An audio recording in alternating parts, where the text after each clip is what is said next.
રવિ સિઝનની શરૂઆત થતાની સાથે જ ખેડૂત આલમ ઘઉં, બટાકા, ચણા સહિતના પાકોનું વાવેતર કરવાની શરૂઆત કરી ચૂક્યો છે। જોકે હાલના તબક્કે બીએપી સહિતના ખાતરોની ઉણપ સર્જાતા કિસાન આલમમાં ચિંતામાં ગરકાવ છે। એક તરફ ખાતર વિના પાકની ઉપજ ઓછી આવી રહી છે, તો બીજી તરફ શરૂઆતથી જ ખાતર ન હોવાના પગલે મોટાભાગના ખેડૂતો માટે અત્યારથી જ ઓછી ઉપજની ચિંતા સતાવી રહી છે।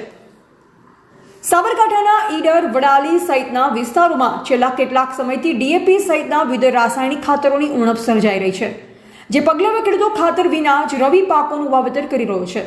જોકે ખાતર વિના દરેક પાકની ઉપજ મરી શકતી નથી, ત્યારે હાલના તબક્કે ખેડૂત આલમ રાસાયણિક ખાતર વિના ઘઉં, ચણા, બટાકા સહિતના પાક વવાઈ રહ્યા છે। ત્યારે સાબરકાંઠાના વડાલી, ઈડર સહિતના વિસ્તારોમાં બટાકાના પાકનું સૌથી વધુ વાવેતર કરાઈ રહ્યું છે।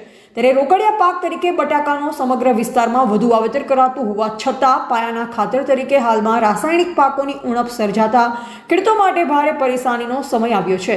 એક તરફ પાયાનું ખાતર નથી, તો બીજી તરફ વાવેતરની સિઝન હોવાના પગલે વિના ખાતરે બટાકાનું વાવેતર કરનાર ખેડૂતો માટે ઓછા ઉત્પાદનની ચિંતા અત્યારથી જ સતાવી રહી છે।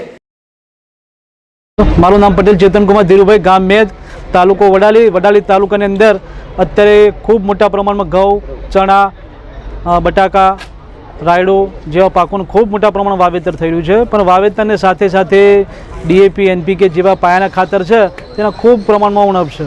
અને અત્યારે લોકો સંઘ હોય કે સોસાયટીઓ હોય તેની અંદર લાઈનોમાં ઊભા છે કે ડીએપી કે એનપીકે જેવા ખાતર મળી રહે પાયાના, પણ હજી સુધી કોઈ આશા બંધાણી નથી। અને સરકારને અમારે નમ્ર અપીલ છે કે આ વિશે ધ્યાન દે અને જેમ બને તે ખાતરની ઉણપ પૂરી કરે એવી અમારી આશા છે। કુમાર મગનભાઈ, ગામ થોરાવાસ, તાલુકો વડાલી, જિલ્લો સાબરકાંઠા। ખેતર અને પાણી સમૃદ્ધિને લાવી તાવણી આ કહેવત આપણે વર્ષોથી સાંભળતા આવ્યા છે, પણ વડાલી તાલુકા માટે આ કહેવત એક ખોટી સાબિત થઈ રહી છે। કારણ કે ખેડૂતો હાલ ખેતરની અંદર જે રવિ પાક માટે જોતરાઈ ગયા છે અને ખેડ કરી રહ્યા છે, પણ જે મેન વસ્તુ એ છે કે રવિ પાક માટે જે આપણે પાયામાં ડીએપી અને 12-32 નાખતા હોય છે, પણ હાલ ગામે ગામે એની ખૂબ જ મોટી સમસ્યા છે। તો મારી સરકારને અપીલ છે કે આ ડીએપી અને ખાતરના માટે ખૂબ ઝડપથી કોઈ નિકાલ લાવે અને કોઈને વ્યવસ્થા કરે, તો ખેડૂત પાયામાં ખાતર નાખી અને ઉત્પાદન વધારવામાં સરળતાથી તેમને ફાયદો થાય।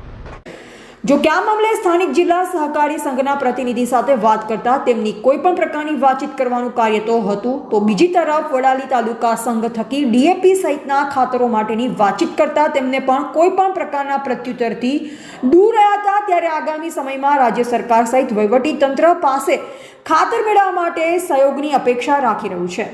જો કે અપેક્ષા ક્યારે કેટલી પૂરી થાય છે તે પણ મહત્વનું બની રહેશે। એવા રાજકુંવરસિંહ પરમાર, ભારતની અસ્મિતા, સાબરકાંઠા।